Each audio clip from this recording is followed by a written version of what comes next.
शैक्षिक सम्मेलन का द्वितीय दिवस है। शिक्षक संघ राष्ट्रीय एकमात्र ऐसा संगठन है कि द्वितीय दिवस में इतनी बड़ी संख्या में आप लोग यहाँ विराजमान हैं। ये सिर्फ ब्यावर जिले में नहीं, राजस्थान के 50 जिलों की यही स्थिति है। लेकिन जब हम अन्य संगठनों की दृष्टिपात करते हैं तो सिर्फ और सिर्फ एक ही दिन, और एक ही दिन में जहाँ तक मैंने कई जगह देखा है, सुना है, एक आधा घंटा 1 घंटे का उनका सत्र होता है, और वो सिर्फ सत्र होता है फोटोग्राफी सत्र, और उनके शैक्षिक सम्मेलन समाप्त हो जाते हैं। किसी प्रकार की शिक्षक, शिक्षा, शिक्षार्थी, समाज, राष्ट्र, किसी प्रकार की कोई चर्चा नहीं होती है। सिर्फ और सिर्फ एक ही चर्चा होती है कि स्वयं का हित के साथ सके। लेकिन शिक्षक संघ राष्ट्रीय के कार्यकर्ता बनना चाहे दायित्व है चाहे नहीं है, लेकिन हमेशा शिक्षक, शिक्षा, शिक्षार्थी, समाज और राष्ट्र वर्धन माँ भारती का वैभव कैसे अमर रह सके, ऊपर हो सके, उसके लिए हमेशा चिंतन मनन करते हैं। ऐसे शिक्षक संघ राष्ट्रीय के सामने विराजमान सभी श्रेष्ठ कार्यकर्ताओं को मैं प्रणाम करता हूँ, नमन करता हूँ।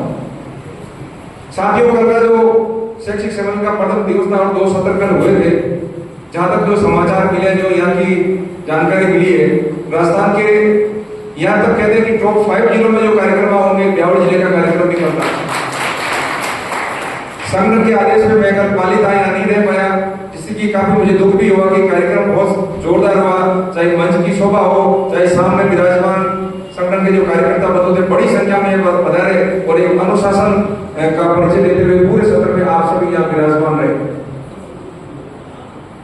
शिक्षक संघ राष्ट्र ने इस बार यह तय किया कि राजस्थान के सभी जिलों में 2 ही दिनांक तय की गई। इन 2 दिनांक में जिला शाखाओं के चुनाव होंगे, और वो 2 दिनांक थी 20 और 26। जहां जिला सम्मेलन हेडक्वार्टर पर नहीं हो रहे हैं वहां 20 को चुनाव, और जहां हेडक्वार्टर पे हो रहे हैं वहां 26 को चुनाव। और राजस्थान के जहां तक आसाम को जानकारी मिलेगी, जहां तक मुझे जानकारी है, राजस्थान के 50 ही जिलों में चुनाव हो जाएंगे। लेकिन साथियों, जब हम अन्य संगठन की ओर दृष्टिपात करते हैं तो एक व्यक्ति, एक संगठन का जिलाध्यक्ष या कोई पदाधिकारी बन जाता है तो लंबे समय तक 8 वर्ष, 10 वर्ष, 12 वर्ष तक वो संगठन के अध्यक्ष या जो भी उनका दायित्व रहता है, लोग ये कहते हैं कौन सा संगठन, कि ये फलाना जी भाई साहब का संगठन, उनके नाम से वो संगठन का संबोधन शुरू हो जाता है। लेकिन शिक्षक संघ राष्ट्रीय में व्यक्ति कौन है? संगठन प्रथम है, और इसी भावना से हम सभी साथी यहाँ काम कर रहे हैं। मैं आज के जिला चुनाव के लिए भी इस जिले के जो वरिष्ठ कार्यकर्ता हैं और जो सभी उपसखों में जो कार्यकर्ता बंधु यहाँ पधारे जिला कार्यकारिणी के, उन सभी का भी मैं धन्यवाद ज्ञापित करूंगा कि आप सबने एक अच्छा परिचय देते हुए आपने एक निर्विरोध निर्वाचन की प्रक्रिया आज आप ब्यावर जिले में आपने आशा करता हूँ कि ये जो आपने जो आज नई प्रक्रिया या स्वस्थ प्रक्रिया जो आपने शुरू की, आने वाले लंबे समय तक इसी प्रकार हम संगठन को सीखते रहेंगे, संगठन की साधना में लीन रहेंगे, ऐसा मैं आप सबसे आग्रह करता हूँ, ऐसा मैं आपसे विश्वास करता हूँ। साथियों, थोड़ा कड़वा भी कहूंगा, कई बार देखने में आता, चाहे वो उपशाखा हो चाहे वो जिला शाखा हो, प्रदेश में तो नहीं आता देखने में, लेकिन जिला शाखा और प्रदेश में उपशाखा में कई बार देखने में आता है कि जिस दिन चुनाव होते हैं या चुनाव के 2-3 दिन पूर्व ऐसा रेला लगता है, ऐसी बातें होती है, ऐसे विचार विमर्श होते हैं कि कल तो फला दायित्व नहीं, फला पद लेना है, और गाड़ी के आगे नंबर प्लेट पे लिखना ही लिखना है जिलाध्यक्ष या अध्यक्ष या उपशाखा अध्यक्ष या मंत्री जो भी। ऐसा लगता है जैसे नई पेंशन योजना का कोई पद लेने से शुरू ही हो जाएगी।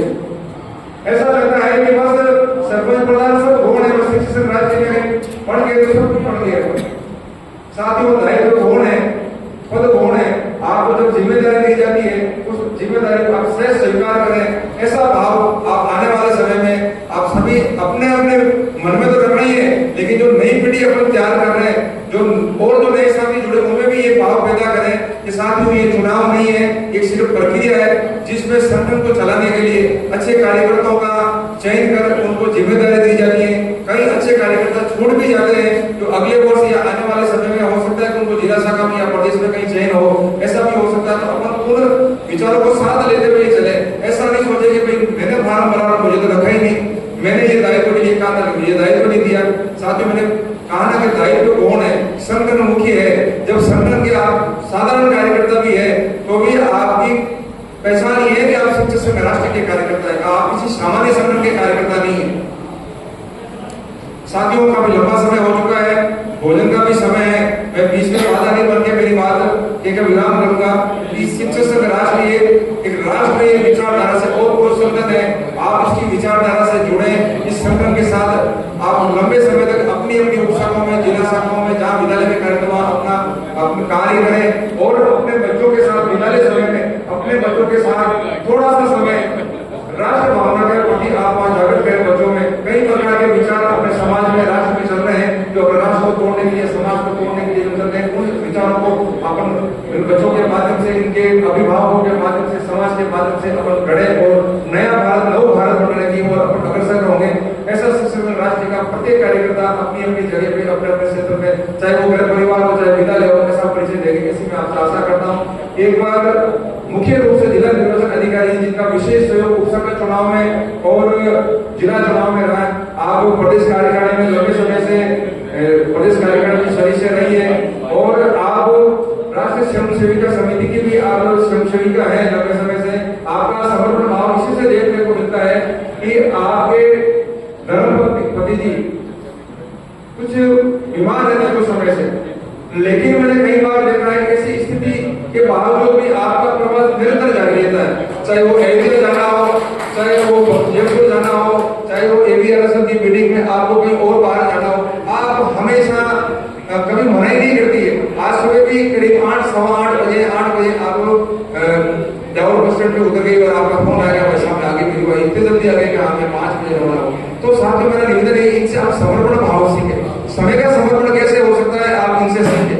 ऐसे बहुत सारे कार्यकर्ता जो बिना किसी पद के, इस जिले में भी बहुत सारे कार्यकर्ता है जो सेवानिवृत्त भी हो चुके हैं या जिनके पास दायित्व नहीं है, लेकिन बिना किसी लोभ लालच के, बिना किसी भावना से सिर्फ और सिर्फ माँ भारती की सेवा कैसे कर सके, शिक्षक संघ राष्ट्र को कैसे मजबूत कर सके, इस हेतु वो निरंतर हमेशा लगे हुए। कई बार वो शिक्षक संघ राष्ट्र को जब कमजोर करने की कई शक्तियां काम करती है तो कई बार वो चिंता भी करते हैं, मेरे तक मैसेज भी करते हैं कि भाई साहब फला जगह पे ऐसा कार्यक्रम हो रहा है, इसमें हमें क्या करना चाहिए। कहीं कहीं उनके मन में दुख है कि शिक्षक संघ राष्ट्र कमजोर क्यों पड़ रहा है, इस क्षेत्र में अपने कार्यकर्ता काम क्यों नहीं कर पा रहे हैं, या कार्यकर्ता सक्रिय नहीं है, क्या बात है। तो भाव यह है कि भाई राष्ट्र कैसे मजबूत रहे, शिक्षक संघ राष्ट्र कैसे संगठित रहे, अपन कैसे मजबूत रहे और मजबूत रहते हुए अपने विचार को अपने समाज के साथ कैसे मजबूत करें, कैसे उसको आगे बढ़ाए, इस हेतु आप सभी समर्पित रहेंगे। एक बार पुनः आप सभी सामने विराजमान श्रेष्ठ कार्यकर्ताओं का संगठन साधना में लीन रहेंगे, इसी आशाओं के साथ मैं आभार व्यक्त करता हूँ, धन्यवाद व्यक्त करता हूँ और मंच का भी आभार व्यक्त करता हूँ कि आपका शानदार सहयोग आज भी आगे भी रहेगा। विशेष रूप से जिला निर्वाचन अधिकारी का भी